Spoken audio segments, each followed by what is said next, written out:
రోమపత్రిక 10వ అధ్యాయం 6-7 వచనాలు చదువుకొని ముందుకెళ్దాం. అయితే విశ్వాస మూలమగు నీతి ఇలాగు చెప్పుచున్నది, ఎవడు పరలోకములోనికి ఎక్కిపోవును అనగా క్రీస్తును క్రిందకు తెచ్చుటకు, లేక ఎవడు అగాధములోనికి దిగిపోవును అనగా క్రీస్తును మృతులోని పైకి తెచ్చుటకు అని నీవు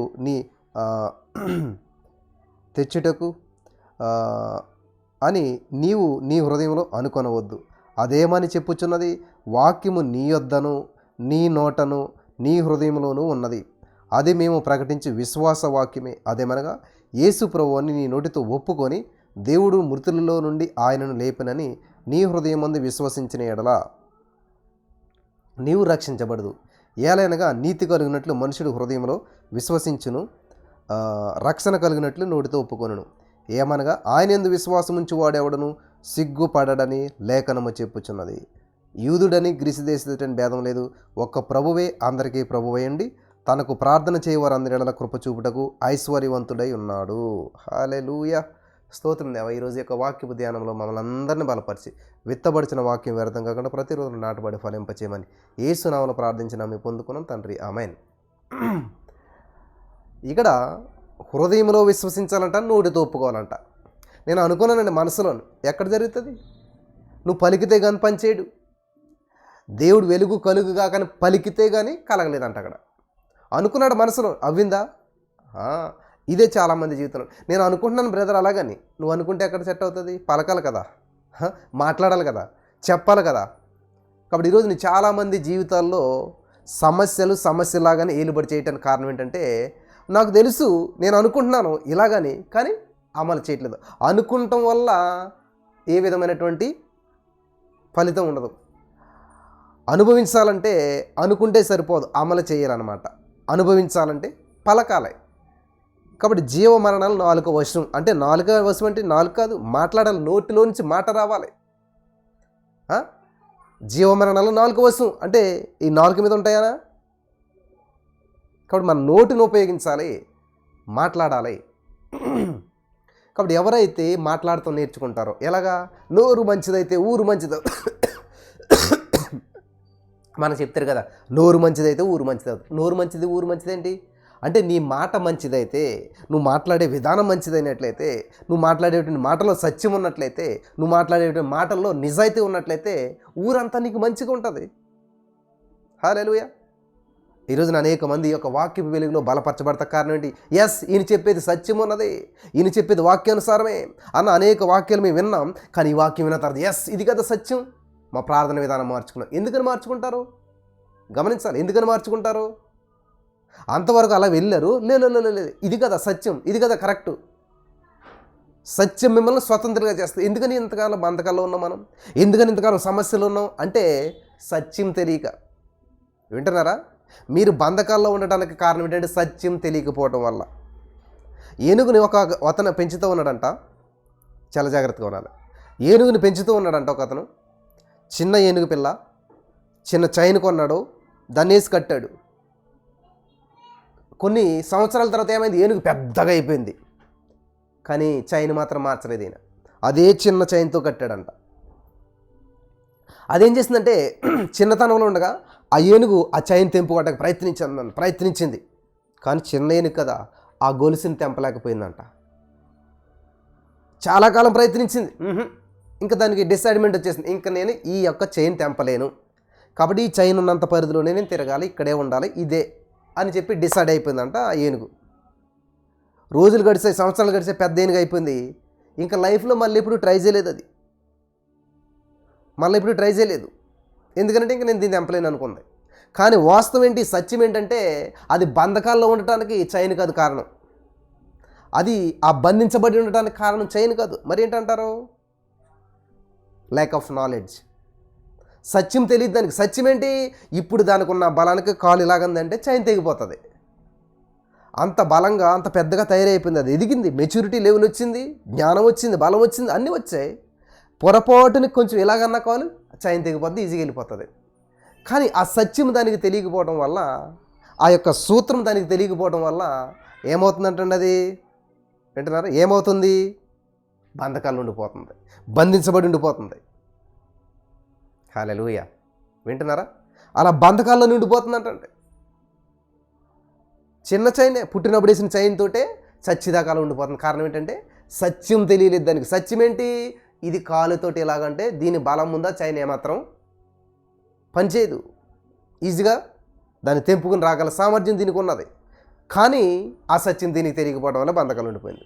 కాబట్టి ఈ రోజున నా ప్రియమైనటువంటి సహోదరి స్నేహితులారా, మనలో చాలామంది చేస్తున్న ప్రార్థన కానీ, ఆలోచన కానీ, విధానం కానీ ఎట్లా ఉన్నదంటే దేవుడు మనల్ని విడిపిస్తాడు. ఎప్పుడు? రేపా, ఎల్లుండా, 10 సంవత్సరాలుగా, 20 సంవత్సరాలుగా తెలీదు. అది అసత్యం. విడిపిస్తాడు అన్నది అసత్యం. అదేంటి బ్రదర్, యేసుప్రభువుని నమ్ముకుంటే సమస్యల నుంచి బయటపడతామని వచ్చాం, మీరేమో విడిపిస్తాడన్నది అసత్యం అంటారు. మరి ఎలాగా? విడిపిస్తాడన్నది అసత్యం, విడిపించేశాడు అన్నది సత్యం.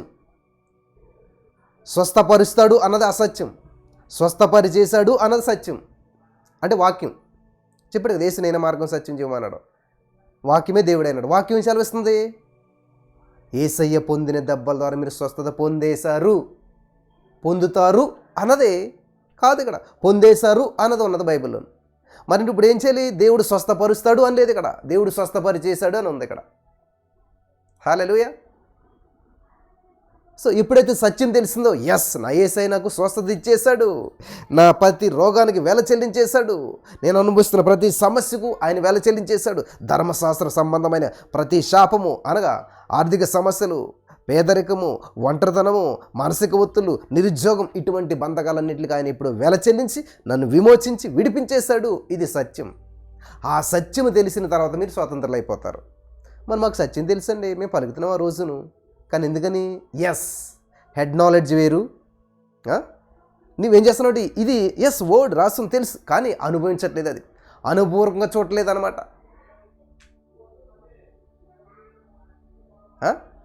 ఐఎమ్ రిచ్ అంటానున్నావు, ఏమో తింటా కూడా లేవు, సాయంత్రానికి రైస్ వేయలేదు ఇంట్లోను. చూసారా?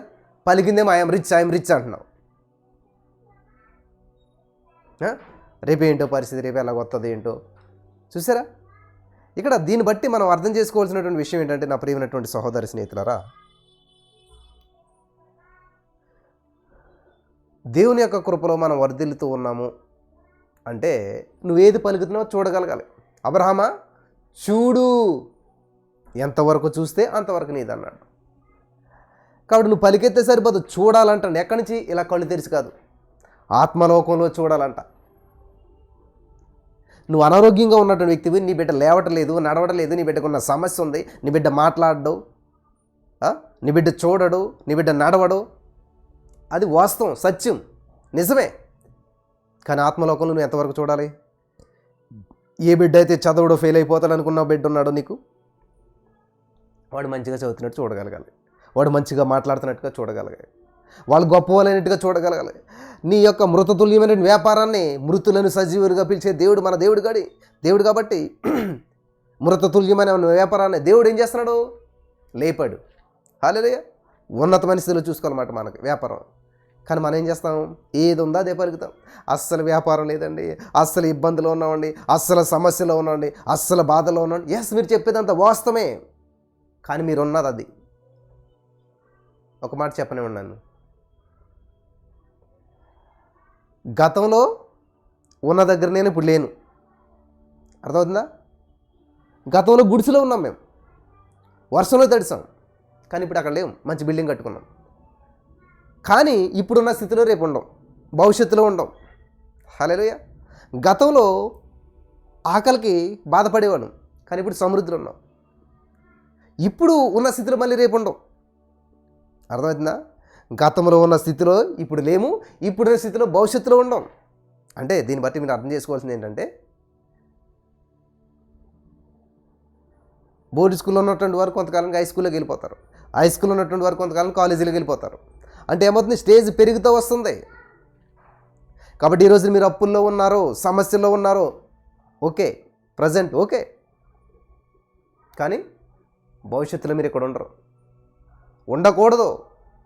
ఖచ్చితంగా దాని నుంచి విడుదల పొందుకొని మరి జయించి, ఆ సమస్యను జయించి పరీక్ష పాస్ అయితే పైకి వెళ్తారు, ప్రమోషన్ అవుతారు.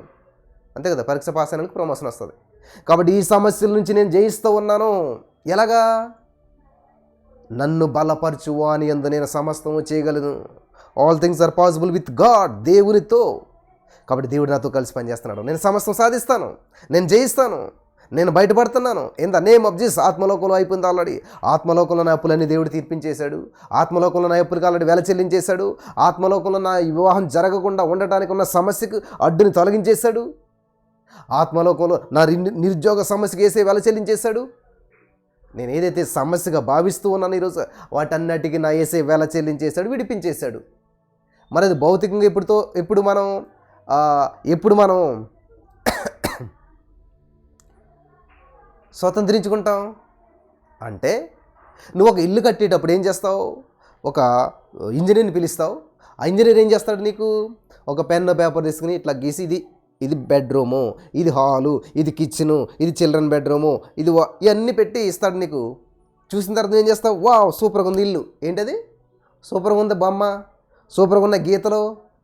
ఎవరన్నారు? ఏమంటారు? ఇల్లు బాగుంది, మంచి ప్లాను, సూపర్గా ఉన్నది, భలే ఉంది ఇల్లు అంటారు. అంటే అక్కడ ఏముంది? ఏమీ లేదు. కానీ నువ్వేం చేస్తావు? చూసేసావు ఇల్లుని. ఆల్రెడీ ఇంటిని ముందే చూసేసావు. అప్పుడేం చేస్తావు? బ్రిక్స్, ఇటకలు, కాంక్రీటు, సిమెంటు, ఐరన్ ఇవన్నీ తెచ్చుకుని బిల్డ్ చేసి ఎంత టైం పడుతుంది? నేనైతే 10 నెలల్లో కట్టించేశాడు దేవుడు నా చేత. నేను డబుల్ బెడ్రూమ్ కట్టుకున్నప్పుడు నా వేసే 10 నెలల్లో కట్టించేశాడు ఇల్లు. అంటే 10 నెలలు పట్టింది. 10 నిమిషాల్లో గీసినటువంటి డయాగ్రామ్ని స్వతంత్రించుకుంటే నాకు 10 నెలలు పట్టింది. కొంతమందికి 10 సంవత్సరాలు పడుతుంది. అంటే ఆత్మలోకంలో జరిగిపోద్ది, ఈజీగా జరిగిపోద్ది, ముందే జరిగిపోద్ది. దాన్ని భౌతికంగా స్వతంత్రించుకోవటానికి నిమిషాలు, గంటలు, రోజులు, నెలలు, సంవత్సరాలు టైం పడుతుంది. ఈ సత్యం తెలిసినటువంటి రోజున సహనం ఉంటుందన్నమాట, ఓపిక ఉంటుందన్నమాట, కనిపెడతారన్నమాట, తొందరపడిపోరు. నేను పుట్టినటువంటి విలేజ్లో లేకపోతే మా ఫ్యామిలీలో ఆల్మోస్ట్ మ్యారేజెస్ అన్నీ కూడా 16-18 లోపులోనే అయిపోయాయి. 6 వాడిని. మా 5గురికి కూడా, మా అన్నలకు అందరికీ, మా అక్కగా అందరికి కూడా మంచిగా టీనేజర్స్లోనే ఆల్మోస్ట్ అయిపోయినాయి మ్యారేజెస్ అన్నీ కూడా. కానీ నా టర్న్ వచ్చేసరికి నేను ప్రత్యేకం కదా, నేను స్పెషల్ కదా, ఐఎమ్ సంథింగ్ కదా. దేవుడి ప్రణాళికలో ఉన్నటువంటి వ్యక్తిని నేను. దేవుని ప్రణాళిక నా మీద ఉంది కాబట్టి అందరిలాగా నా దారి లేదు, అందరిలాగా నా జీవితం లేదు. చూసారా? యాకోబు అంతమంది పిల్లలు ఉన్నారు, కానీ అందరిలాగా లేదు యేసోబు జీవితం. Something special. హల్లెలూయా. యేసోబు ఆలోచన వేరు, యేసోబు మనసు వేరు, యేసోబు జీవితం వేరు, యేసోబు స్ట్రాటజీ వేరు. కానీ అందరూ ఆనందంగా ఉంటే యేసోబు కష్టాల్లో పడ్డాడు, అందరూ సంతోషంగా ఉంటే యేసోబు బాధల్లో పడ్డాడు, అందరు అన్నదమ్ములు కలిసి ఉంటే యేసోబు సెపరేట్ అయిపోయాడు, ఒంటరి అయిపోయాడు. అందరు అన్నదమ్ములు అమ్మ నాన్నలతో ఆనందంగా సంతోషంగా ఉంటే యేసోబు ఒంటరిగా అయిపోయాడు, గోతిలో పడ్డాడు. హల్లెలూయా. అందరూ కూడా మరి చక్కటి స్వేచ్ఛాపూరితమైన జీవితం జీవిస్తుంటే యేసోబు మాత్రం బానిసత్వాన్ని అనుభవించాడు. ఎంతకాలం? కొంతకాలమే. శ్రమలు శాశ్వత కాలం ఉండవు. ఆర్థిక సమస్యలు అంతం వరకు ఉండవు. నీకు వచ్చినటువంటి బంధకాలు శాశ్వతంగా ఉండవు. నువ్వు అనిపిస్తున్నటువంటి కష్టం శాశ్వతంగా ఉండదు. ఏది కూడా శాశ్వతంగా ఉండదు. యేసోబు గోతిలో ఎంతో కాలం లేడు, యేసోబు జైల్లో ఎంతో కాలం లేడు, కానీ సింహాసనం మీద మాత్రం అత్యధిక కాలం ఉన్నాడు. హల్లెలూయా. దేవునికి స్తోత్రం కలుగును గాక. In the name of Jesus. దేవుడు ఎవరితో ఖచ్చితంగా మాట్లాడుతూ ఉన్నాడు. ఎవరో ఈ సిచ్యువేషన్ గుండా వెళ్తూ ఉన్నారు, అందరూ కూడా ఈ సమస్యల గుండా వెళ్తూ ఉన్నారు. ఎప్పుడు నా సమస్యలకు అంతం, ఎప్పుడు నా జీవితానికి మంచి భవిష్యత్తు, ఎప్పుడు నా జీవితానికి మంచి దారి, ఎప్పుడు నా జీవితం ప్రారంభించబడుతుంది, ఎప్పుడు నా జీవితం మలుపు తిరుగుతుంది, ఎప్పుడు నేను లేస్తాను, ఎప్పుడు నా వ్యాపారం ప్రారంభించబడుతుంది, ఎప్పుడు మళ్ళీ మొదటి స్థితి నాకు వస్తుంది అనేటువంటి ఉద్దేశంతో చాలామంది ఇక్కడ ఉంటూ ఉన్నారు. హల్లెలూయా. దేవునికి స్తోత్రం కలిగిన గాక. నేడు ఈరోజే జక్కయ్య, నేడు నీటికి రక్షణ వచ్చిన తిరుగు. నేడే. దేవుడు ఎప్పుడు రేపు వెళ్ళాడు కాదు, నేడే. నౌ నేడే. హల్లెలూయా. కానీ నమ్ముట నీ వలనైతే, నీ నమ్మిక చెప్పి నీకు జరుగునుగా అంటున్నాడు దేవుడు. నా ఉద్దేశాలన్నీ స్పాట్. దేవుడు చెప్తున్నాడు, నా ఉద్దేశాలన్నీ స్పాట్, కానీ నీ నమ్మిక చెప్పి నీకు జరుగుతుంది. నేనైతే ఆత్మలోకలు ఎప్పుడు అవును ఆమె అనేసాను, అన్నీ అయిపోయినాయి. నా పని ఫినిష్, నేను చేయవలసిన వర్క్ కంప్లీట్. దేవుడు చేయవలసిన పని అంతా చేసేసంట తండ్రి దగ్గర కూర్చుని విజ్ఞాపన చేస్తున్నాడంట, ప్రభా నేను చేసేసిన పని అంతా అనుభవించాలి, నేను ఇచ్చిన ఐశ్వర్యాన్ని వాళ్ళు అనుభవించాలి, నేను ఇచ్చిన స్వస్థనాలు అనుభవించాలి, వారికి మన్ను నేత్రం వెలిగిస్తున్నందుకు వందనాలు, వారి జీవితంలో కార్యం చేసేసావు, అది వాళ్ళు స్వతంత్రించుకోవడానికి నువ్వు సహాయం చేస్తున్నందుకు వందనాలు. ఇలాగా మనందరి నిమిత్తం విజ్ఞాపన చేస్తూనే ఉన్నాడు దేవుడు. మనకి యేసుప్రభువు వచ్చి మనకు చేయవలసిందేమీ లేదు, యేసుప్రభువు మన కొరకు కష్టపడవలసిందేమీ లేదు, ఆయన సమకూర్చవలసిందేమీ లేదు, ఆయన సహాయం చేయవలసిందేమీ లేదు. మరి ఏంటంట, ఆయన చేసిన దాన్ని నీకు అనుభవించడం రావాలా, దానికోసం ఆయన విజ్ఞాపన చేస్తూ ఉన్నాడు. అరే నేను అన్నీ చేశాను కూడా అనుభవించట్లేదు ఏంటిలో, అంచక ఎంతో చక్కగా ఆహారం నుండి పెడితే వాళ్ళు తింటం మానేస్తారేంటి, ఇంకా ప్రయాసపడుతున్నారు ఎందుకని, ఇంకా కష్టపడుతున్నారు ఎందుకని, ఇంకా శ్రమను అనిపిస్తున్నారు ఎందుకని, ఇంకా ఆకలితో బాధపడుతున్నారు ఎందుకని, సమృద్ధైన ఆహారం అక్కడ ఇచ్చితేని అని చెప్పి దేవుడు నీకోసం నా కోసం చింతిస్తూ ఉన్నాడు. ఈ సత్యం తెలియకపోవడం వల్లే దేవుడు ఇంకా చేస్తాడులే, విడిపిస్తాడులే. ఏం చేస్తాడు, ఏం విడిపిస్తాడు, ఏమి చెడు ఏం విడిపించాడు, ఆల్రెడీ చేసేసాడు, ఆల్రెడీ విడిపించేశాడు. మనసుకు అర్థం కాక ఈ యొక్క చెప్పేటువంటి నా బోధ చాలామందికి అర్థం కాక చాలామంది, నేను వాక్యం లేకుండా ఏం చెప్పట్లేదు, మీరు ఏది చూడండి బైబిల్లో చేసేసాడని ఉంటుంది. యేసుక్రీస్తు ప్రభువు సమాప్తం, ఎండ్ కార్డేసి వెళ్ళిపోయాడు. దాన్ని ఓపెన్ చేయడానికి ఏం లేదు, ఇంకా ఒకవేళ ఓపెన్ చేసి చూసినా కంప్లీట్ అన్ని రైట్. అప్పుల సమస్యగా వేల చెల్లించేశాడు, అనారోగ్యానికి వేల చెల్లించేశాడు, అన్ని చెల్లించేశాడు, ఆయన బిల్లు కట్టేశాడు. నువ్వు హాయిగా అనిపించడమే. ఇది తెలియకపోవడం వల్ల ఈ రోజున నా బిల్లు ఎవరు కడతారు, నా సమస్య ఎవరు తీరుతారు, నా అప్పు ఎవరు తీరుస్తారు, నేనున్న బంధకాల నుంచి నన్ను ఎవరు విడిపిస్తారు, కలవరపడినే కొండల తాటు నా కన్నులెత్తుదునా. కలవరంతో కొండల వైపు కన్నులెత్తే ఏమొస్తుంది, సహాయం యేసయ్య చేస్తాడు, కొండల సహాయం చేయవు. కాబట్టి ఈ రోజున దేవా నా మనోనేత్రాలు వెలిగించు, నువ్వు ఆల్రెడీ ఆశీర్వాదం అక్కడ పెట్టేస్తావు, దాన్ని అనుభవించడానికి నేను చూడలేకపోతున్నాను, పొందుకోలేకపోతున్నాను. హల్లెలూయా. ఎంత అద్భుతంగా ఉందండి ఇక్కడ.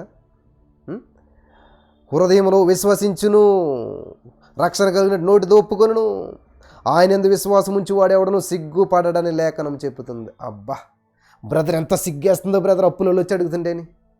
మరి ఇక్కడ ఏమైనా ఉన్నదండి, చదువుదాం. ఆయన యందు విశ్వాసం ఉంచి వాడెవడను సిగ్గుపడడు. సిగ్గుపడుతున్నారు అంటే నేనేమని చెప్పాలి ఇప్పుడు, ఆయన యందు విశ్వాసం ఉంచలేదు అని చెప్పాలన్నమాట, అంతే కదా. ఆయన యందు విశ్వాసం ఉంచేవాడు సిగ్గుపడాడు. నీకు సిగ్గుపడే పరిస్థితి వచ్చింది అంటే కారణం ఆయన యందు తెలిసి చేసావు, అప్పు తెలియక చేసావు, ఏం చేసావు, ఎలా చేసావో ఇది కాదు నేను అడిగేది. నీ విశ్వాసం ఎక్కడున్నదే, వెర్ ఇస్ యువర్ ఫెయిత్? యేసుక్రీస్తు ప్రభువు శిష్యులు కలిసి వెళ్తున్నటువంటి బోటులో భయంకరమైన తుఫాను వచ్చినప్పుడు, ఆ యొక్క ఓడ మునిగిపోయే పరిస్థితి వచ్చినప్పుడు శిష్యులంతా కూడా సామానంతా బయటపడేసి ఆ ఓడను తేలిక చేసి ఎలాగోలని వాళ్ళు ఆ తుఫాను నుంచి బయటపడాలని ప్రయత్నం చేసి విఫలమయ్యి చివరికి యేసయ్యని లేపితే యేసయ్య లేచి మొట్టమొదటిగా ఏం చేశారంటండి, గాలిని గద్దించాడు, నిమ్మలమైంది, అంత బాగానే ఉంది. శిష్యులతో మాట్లాడిన మొట్టమొదటి మాట ఏంటి తెలుసా, వేర్ ఈజ్ యువర్ ఫెయిత్? ఎక్కడ మీ విశ్వాసం? విశ్వాసం లేని మూర్ఖతరం వల్ల ఎంతకాలం నేను మీతో ఉంటాను. చూస్తారా, నువ్వెంత గందరగోళంలో ఉన్నా నీ నుంచి ఏదో ఎక్స్పెక్ట్ చేస్తున్నాడు దేవుడు, అదే విశ్వాసం. నువ్వెంత గందరగోళ పరిస్థితిలో ఉండు, నీ నుంచి దేవుడు ఎక్స్పెక్ట్ చేసేది విశ్వాసం. కానీ మనకేంటి, సమస్యలు వచ్చినప్పుడు విశ్వాసం సన్నగిల్లిపోతుంది అనమాట. రావట్లేదు బ్రదర్, ప్రార్థన రావట్లేదు, అసలు ప్రార్థన రావట్లేదు. ప్రార్థన ఎలాగొస్తుంది? వాక్యం ఉంటే కదా నీలో, వాక్యం ఉంటే వాక్యానుసారమైనటువంటి మాటలు పాటలు వస్తాయి, ప్రార్థన వస్తుంది, అంతే కదా. వాక్యం లేదు మనకి. హల్లెలూయా. ఈ బైబిల్ చూపిస్తాను చూడండి, ఎంత ఎంత బైబిల్ ఉన్నా చూస్తారు, ఇది చూస్తారా? బైబిల్ని మోస్తే మనల్ని బైబిల్ మోస్తుందంట. చాలా అద్భుతంగా ఉంది ఇది. 3,500 రూపీస్ అంట బైబిల్ ఇది. ఒక అమ్మగారు అడిగారు, హైదరాబాద్లో ఉంటుంది, కొంచెం కొని పంపించండి నాకనంటే తీసుకున్నాను అనమాట ఇది. చూడండి ఎంత దూరాన్ని పెట్టినా కూడా చదువుకోవచ్చు అనమాట. చర్చిలో టేబుల్ మీద పెడతారు, ఇది ఎవరన్నా వచ్చి చదువుకోవటాకని చెప్పేసి. చూడండి మీకు అందులో కూడా నీట్గా కనిపిస్తుంది. హల్లెలూయా. కాబట్టి మనం అన్నట్లకి డబ్బులు పెడతాం, కానీ దేవుని వాక్యం చదవటానికి కానీ దేవుని వాక్యం ధ్యానించడానికి కానీ అస్సలు. కాబట్టి వాక్యం లేదు కాబట్టి మనలోను ఈ యొక్క వాక్యం ఎప్పుడైతే మనలో ఉన్నదో చక్కగా మనం ఏం చేయగలుగుతాం, ఆ యొక్క వాక్యం గుర్తుకొస్తుంది మనకి. దేవునికి స్తోత్రం కలుగును కాక. ఆ వాక్యం నీకు గుర్తుకు రావట్లేదంటే, వాక్యం మరి నీలో నుంచి రావడం లేదంటే వాక్యం చదవలేదు, వాక్యం లేదు. ఇప్పుడు పెట్రోల్ బండి అవుతుంది, ఆగిపోతుంది. సమస్యలు వచ్చినప్పుడు నువ్వు ఆగిపోతున్నావు అంటే నీలో సరుకు లేదని అర్థం. సమస్యలు వచ్చినప్పుడు గందరగోళంలో పడుతున్నావు, అంతే కదా. మంచి ట్రాఫిక్లో బైక్ ఆగిపోయింది, ఎందుకని పెట్రోల్ లేదు. అది ముందుకెళ్తే వెనకెళ్తుంది, దాన్ని తోసుకెళ్ళాలి మనం. అంతవరకు అది మనం మోసుకెళ్ళింది, ఇప్పుడు మనం ఏం చేయాలి, మనం దాన్ని మోసుకెళ్ళాలి, తోసుకెళ్ళాలి. ఎందుకు అటువంటి పరిస్థితి ఏర్పడింది, దాంట్లో నింపవలసింది నింపలేదు కాబట్టి. కాబట్టి ఈ జీవితము ప్రభు కొరకు జీవించాలి. కాబట్టి ఈ యొక్క జీవితంలో దేవుని వాక్యం చేత నింపుకున్నప్పుడు ఇది నిన్ను నడిపిస్తుంది, నిన్ను మోసుకెళ్తుంది, ఎక్కడికైనా సరే తీసుకెళ్తుంది. హల్లెలూయా, దేవునికి స్తోత్రం కలుగును గాక. కాబట్టి ఇది ఈ యొక్క జీవితం, ఈ యొక్క ఏమంటారు, కాడి అంటారు కదా దీన్ని, శరీరం. దీంట్లో పెట్రోల్ అంటే దేవుని వాక్యం నింపలేదనుకోండి, ఏం చేస్తుంది, ఇది నిన్ను నడిపించడం కాదు, నువ్వు దీన్ని నడిపించాలి. ఇప్పుడు దీని భారం నువ్వు మోయాలి. హల్లెలూయా. అందుకనే లైఫ్ బర్డెన్ అయిపోతుంది చాలామందికి, జీవితం భారం అయిపోతుంది. ఎందుకంటే పెట్రోల్ బండిని తోసుకెళ్తాం ఎంత భారమో, వాక్యం లేనటువంటి హృదయాన్ని, వాక్యం లేనటువంటి జీవితాన్ని ముందుకు తీసుకెళ్తాం అంతే భారం. ఎవరైతే వాక్యం చేత నింపబడతారో, ఎవరి జీవితం అయితే వాక్యం చేత నింపబడుతుందో, ప్రతి సమస్యకి, ఏ సమస్య వచ్చినా ఏమవుతుందంటండి, ఎంతకాలం వెయిట్ చేస్తావు అంటారనుకోండి. 1 పేతురు 5:6 ప్రకారం, తగిన సమయంలో ఆయన నన్ను హెచ్చించే రీతిగా ఆయన బలిష్టమైన చేతికి నేను దీన మనస్కుడనై ఉన్నాను. In the name of Jesus. Hallelujah. నన్ను తగిన సమయంలో ఆయన హెచ్చిస్తున్నాడు, అంతవరకు నేను దీనుడిగా ఉన్నాను. హల్లెలూయా. ఎందుకు అందరు వదిలేసారు, ఒంటరి జీవితం వచ్చేసింది కదా నీకంటే? లేదు. 91 కీర్తన 15 వచనం ప్రకారం, శ్రమల్లో నాకు నా యేసయ్య తోడుగా ఉన్నాడు, నన్ను విడిపిస్తున్నాడు, నన్ను గొప్ప చేస్తున్నాడు. నాకు తోడుగా ఉన్నాడు, నన్ను విడిపిస్తున్నాడు, నన్ను గొప్ప చేస్తున్నాడు. కాబట్టి నేను అంటాను కదా, నా యేసయ్య నాతో ఉన్నాడు, నన్ను విడిపించాడు, నన్ను గొప్ప చేశాడు. ఇదంతా కూడా త్వరలో నేను స్వతంత్రించుకుంటున్నాను. ఇలా వాక్యం ఉన్న వాళ్ళని ఎవరు కృంగదీస్తారండి? ఇలా వాక్యం ఉన్నటువంటి వారిని ఎవరు ఏమనగలుగుతారు? ఇంపాసిబుల్. ఏ సమస్య కృంగదీయలేదు, ఏ పరిస్థితి కూడా లొంగ తీసుకోలేదు. వింటున్నారా? దేవునికి మహిమ కలుగును గాక. మరి ఎందుకని కృంగిపోతున్నారు, ఎందుకని అల్లాడిపోతున్నారు అని అంటే కారణం వాక్యం లేదు, దేవుని వాక్యం లోతుల్లోకి వెళ్తలేదు. హల్లెలూయా. కాబట్టి ఆయన యందు విశ్వాసం ఉంచి వాడెవడను సిగ్గుపడడని లేఖనము చెప్పుతుంది. ఎవడు కూడా సిగ్గుపడడు. చెప్పండి ఇప్పుడు.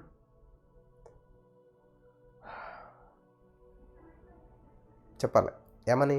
ఆయన యందు విశ్వాసం ఉంచి వాడేవాడు కూడా సిగ్గుపడడని లేఖనం చెప్పింది. కానీ బ్రదర్, ఏదో జరుగుతుందని చెప్పి అప్పు తీసుకున్నాం, కానీ చాలా బాధ అనిపిస్తుంది బ్రదర్, సిగ్గు అనిపిస్తుంది వాళ్ళు అనేటువంటి మాటలకి. ఎందుకంటే అప్పు తీర్చలేకపోతున్నాం, ఎందుకంటే అన్న సమయానికి ఇవ్వలేకపోతున్నాం. అటువంటి పరిస్థితి రాదు. ఎందుకంటే నీకు నిజంగా దేవుడే చెప్పాడు అప్పు చేయమని అంటే, దేవుడు నీకు నిజంగా ఇచ్చాడు అటువంటి అవకాశం అంటే, అప్పు చేయటం తప్పు అని నేను అనట్లేదు, కానీ దాంట్లో చాలా జ్ఞానం ఉంది. ఫర్ ఎగ్జాంపుల్ ముఖేష్ అంబానీ వాళ్ళు ఉంటారు, వాళ్ళు కూడా కొన్ని కోట్లు అప్పు చేస్తారు, అర్థమవుతుందా? కానీ వాళ్ళు ఏం చేస్తారు, బిజినెస్ చేసి 1 కోటి రూపాయలు అప్పు చేస్తే 10 కోట్లు సంపాదిస్తారు వాళ్ళు. అది వేరు. ఈరోజు మనం ఏం చేస్తాం, మంచిగా ఇల్లు కట్టుకోవాలి, మళ్ళీ కడతామేంటి జీవితంలోనూ? ఉన్నది ఒక్కడే కొడుకు, మరి ఏం చేయాలి, మంచి ఇల్లు కట్టాలి. ఒక్కడికి 1 బెడ్రూమ్ సరిపోతా, లేదు 5 బెడ్రూమ్లు ఇల్లు కావాలి.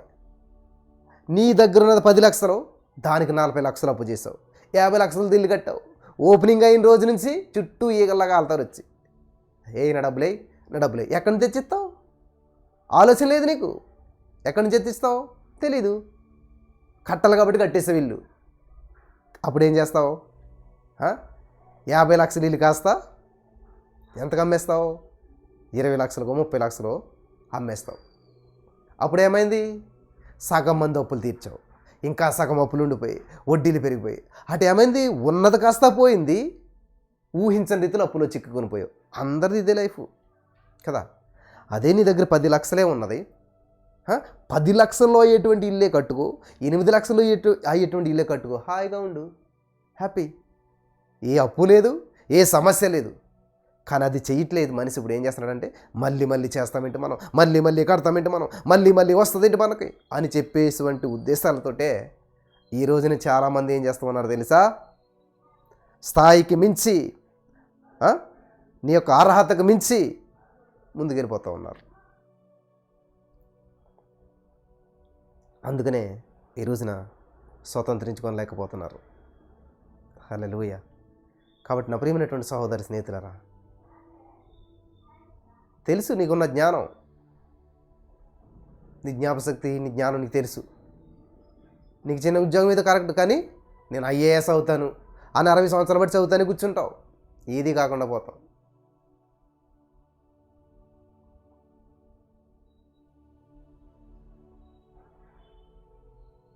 నువ్వేమో చదివింది దానికోసమే, ప్రిపేర్ అయిన దాని కొరకే. ఎగ్జామ్కి వెళ్ళేటప్పుడు ప్రార్థన ఎలాగా? ప్రభా నీ చిత్తమైతే ఈ జాబ్. మరి నువ్వు ఎందుకు చదవవు ఎంతకనే? ఆ జాబ్ కోసమే చదివావా? అంటే జాబ్ పొందుకోవాలని చదివావా? మరి అలాంటప్పుడు నీ చిత్తమైతే జాబ్ ఇయ్యి అంటే లేకపోతే వద్దా? దేవుని చిత్తం లేదేమో, మరి దేవుని చిత్తం లేనప్పుడు చదవడం ఎందుకు? ఇలాగా చాలామంది ఏం చేస్తూ ఉన్నారంటే ఏది మాట్లాడాలో, ఏది ప్రార్థనలో పలకాలో, ఎప్పుడు పలకాలో, హల్లెలూయా. నీకేం వివాహం చేసుకోవాలని ఉంది, ప్రభా నీ చిత్తమైతే అంటే దేవుడి చిత్తమే కదా పెళ్లి చేసుకోవటం. మీరు ఫలించి విస్తరించి భూమి నిండించినని చెప్పాడా లేదా? మళ్ళీ ఆ విషయంలో ప్రభా నీ చిత్తమైతే. కాబట్టి ఎప్పుడైతే వాక్యపు లోతులకు మనం వెళ్ళలేదో, వాక్యపు జ్ఞానం మనకు లేదో, అప్పుడు ఈ విధంగా మనం ప్రభు నీ చిత్తమైతే అప్పు నుంచి విడిపించు, అసలు అప్పు చేయొద్దు అని దేవుడు చెప్తుంటే, మీరు అప్పు ఇచ్చేవారుగా ఉంటారు కానీ అప్పు తీసుకునే వారుగా ఉంటారని దేవుడు చెప్పేస్తే, ప్రభు నీ చిత్తమైతే అప్పు నుంచి విడిపించు, లేకపోతేనంట ఏం చేయాలి? అప్పులో నుంచాలా? ఆయన ధనవంతుడై ఉండి దరిద్రుడిగా ఈ లోకానికి వచ్చి ఆయన దారిద్ర్యం వల్ల మనం ధనవంతులుగా ఉండాలని చెప్పి దేవుడు చేస్తే, ధనవంతులుగా ఉండడం దేవుని ఉద్దేశం. తెలిసిపోయింది కదా అక్కడ. హల్లెలూయా. నా ప్రియమైనటువంటి సహోదరి స్నేహితులారా, ఆయన యందు విశ్వాసం ఉంచి వాడెవడను సిగ్గుపడడని లేఖనం చెప్తుంది. సిగ్గుపడడు.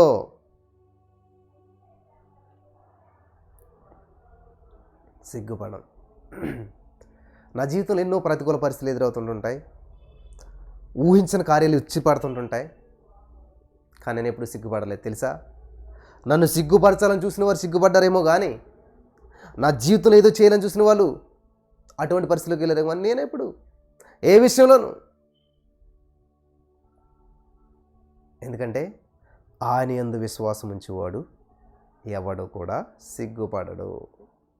కాబట్టి నేను ఒక మనిషిని నమ్మలేదు, ఏ మనిషిని నమ్మలేదు, ఎవరి మీద ఆధారపడలేదు, ఏ పరిచర్య కూడా నేను ఏది కూడా వాళ్ళు ఎవరో కానుకిస్తారులే, వాళ్ళు ఎవరో సహాయం చేస్తారులే, వాళ్ళు ఎవరో పెడతారు, ఇటువంటి ఆలోచనకు రానివ్వను నేను అసలే. ఎందుకంటే job is not my source, journal is not my source, Jesus is my source. Hallelujah. ఆ యొక్క ఆధారం ఎవరు? యేసయ్య. ఆధారం నీవేనయ్యా నా ప్రభువా, ఆధారం నీవేనయ్యా, కష్టాలు కలిగినన్ కన్నీరు తుడచినన్. అర్థమవుతుందా? కష్టాలు కలిగితే ఆధారం ఆయనేనంట. అంటే కష్టాలకు ఆధారం కాదు ఆయన. కష్టాల్లో ఉన్నా కూడా నిన్నే ఆధారం చేసుకుంటాను, కన్నీటిలో ఉన్నా సరే నిన్నే ఆధారం చేసుకుంటాను. ఎటువంటి పరిస్థితిలో ఉన్నా సరే నువ్వే ఆధారం. ఐశ్వర్యవంతుడైనా నువ్వే ఆధారం, అనారోగ్యవంతుడైనా నువ్వే ఆధారం.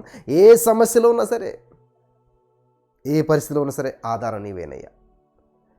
కాబట్టి ఎవరైతే ఇలాగ దేవుడిని ఆధారంగా చేసుకుంటారో, ఎవరైతే దేవుడి యందు విశ్వాసం ఉంచుతారో వాళ్ళు నెవర్ ఫెయిల్, నెవర్ ఫెయిల్.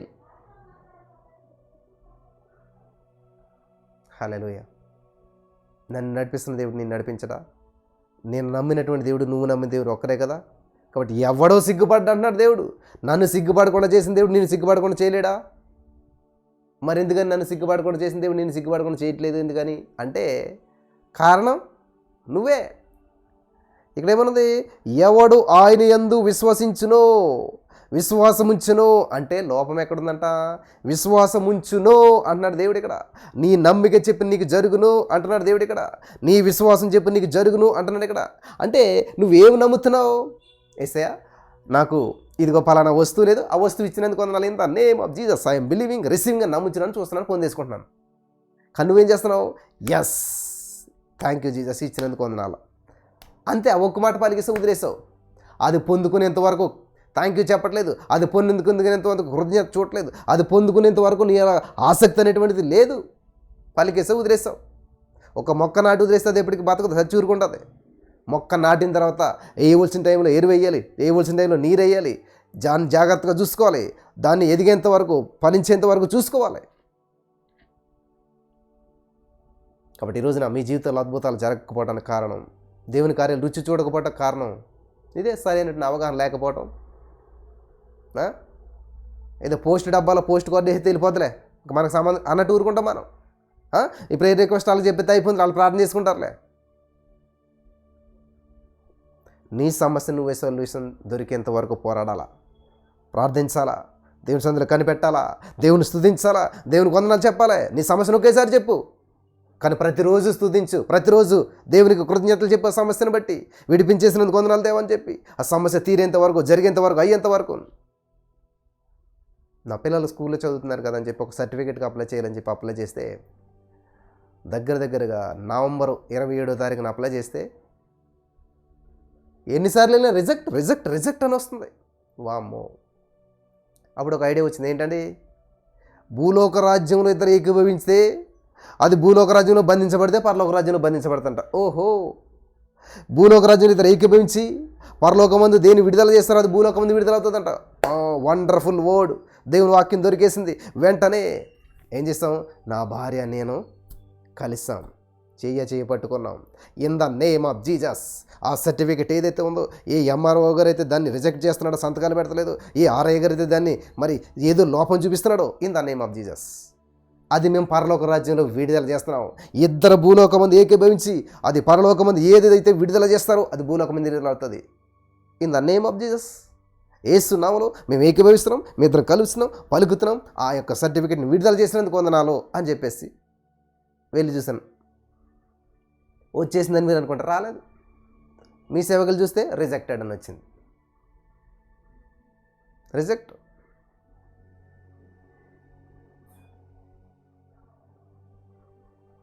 మళ్ళా వెళ్ళి అసలు ఏంటి ప్రాబ్లం ఏంటని చెప్పి చూసి మళ్ళా దాన్ని చూసి ఆయనతో మాట్లాడి గ్యాస్ బిల్ ఏదో పెట్టాలంటే పెట్టి వచ్చాయి. ఇంక మళ్ళీ మేము ప్రార్థన చేయలేదు. ఆ నైట్ పడుకుంటే మెసేజ్ వచ్చింది, your request has been success అయింది, మీరు మీ సేవకి వెళ్ళి సర్టిఫికేట్ తీసుకోండి. వచ్చేసింది. దేవునికి స్తోత్రం కలుగును గాక. అలాగే మనం కూడా చేసినట్టునే జరిగిపోవాలి. చిన్న ఆటంకం వచ్చింది ఎంత ప్రార్థన చేసినా కానీ ఆ ఆటంకం కూడా తొలగించబడి కంప్లీట్ అదే రోజు అదే టైంకి అంత అయిపోయింది. కాబట్టి ఇలాగ మన జీవితంలో అద్భుతాలు జరగకపోవడానికి కారణం, పొందుకోపోవటానికి కారణం ఏంటంటే పట్టుదల లేదు. ఎవరొకరు ప్రార్థన చేస్తారులే, ఆయన ప్రార్థన చేస్తే జరుగుతుందంట. ప్రపంచం అంతా ఇక్కడ కూర్చుంటే ఎలా చెప్పండి? ఇక్కడ ఏమన్నాడు? ఎవడు, మళ్ళీ చదువు చూడండి, ఆయన ఎందుకు విశ్వాసం మంచి వాడు ఎవడును, ఎవడైనా సరే సిగ్గుపడ్డంట. అంటే మీకు విశ్వాసం లేదా? హల్లెలూయా. కాబట్టి అద్భుతాలను పొందుకోవాలి. దావీదు మహారాజు అంట అంతా కోల్పోయాడంట. కుమారుడు తీసేసుకున్న రాజ్యం. ఏ కాళ్ళకి చెప్పులు లేకుండా వెళ్ళిపోయి కూర్చున్నాడు అడవులోను. ఆయన మీద ఆధారపడి ఏ విధమైనటువంటి ఆధార్ కార్డులు కూడా లేనటువంటి వారు, ఆధారం లేనటువంటి వారు 300 మంది వెళ్తే దావీదు మహారాజు ఆ 300 మందిని యోధులుగా తయారు చేశాడంట. In the name of Jesus, hallelujah. అప్పుడు యుద్ధాలు చేయడం, విజయం సాధించడం. ఏమీ లేనటువంటి వారిని 300 మందికి చక్కటి భార్యలు, పిల్లలు, ఇల్లులు, బంగారం, కొలసము వచ్చి పడింది. గొప్పవాళ్ళు అయిపోయారు. నా ఉద్దేశం కూడా ఈరోజు దావీదులాగా నా చేతిలో ఏమీ లేదు. కోస్తో కాస్త ఉన్నదంతా కూడా లాస్ అయిపోయాను, కోల్పోయాను, నష్టపోయాను. కానీ నేను అరణ్యంలో ఉన్నట్టు పరిస్థితుల్లో దేవుని వెంబడిస్తూ ఉన్నప్పుడు ఈ రోజున నన్ను నమ్మి, నేను చెప్తున్న వాక్యం నమ్మి అనేక మంది నలిగినటువంటి వారు, వీగినటువంటి వారు నాతో పాటు ఎగిరిస్తున్నారు. హల్లెలూయా. ఈ వాక్యం ద్వారా బలపడుతున్నారు. ఖచ్చితంగా దావీదు దగ్గర ఉన్నటువంటి 300 మంది ఎలాగైతే యోధులుగా మార్చబడ్డారో, ఈరోజు ఈ వాక్య వెలుగులో నడిపించబడుతూ ఈ యొక్క సహవాసంలో ఎవరైతే కలుస్తూ ఉన్నారో ఖచ్చితంగా వాళ్ళు కూడా నేను ఉన్నతమైన స్థితిలోకి వెళ్తున్న రీతిగానే వారు కూడా బహు ఉన్నతమైన స్థితిలోకి వెళ్తూ ఉంటారు. ఉండాలన్నది నా ఆశ. అది ఖచ్చితంగా దేవుడు నెరవేరుస్తున్నాడు, నెరవేర్చబోతూనే ఉన్నాడు. In the name of Jesus. నమ్మిన వారు స్వతంత్రించుకుందరు గాక. ఆమేన్. బలపరచబడ్డారా? కాబట్టి వాక్యాన్ని కలిగి ఉండండి, వాక్యాన్ని ఎత్తిపట్టండి, వాక్యానుసారంగా ప్రార్థించండి. అద్భుతమైన కార్యాలు చూస్తారు. పరిశుద్ధాత్మ నుండి మీకు అటువంటి కార్యాలు జరిగించడానికి మీకు సహాయం చేసి నడిపించి బలపరచును గాక. ఆమేన్.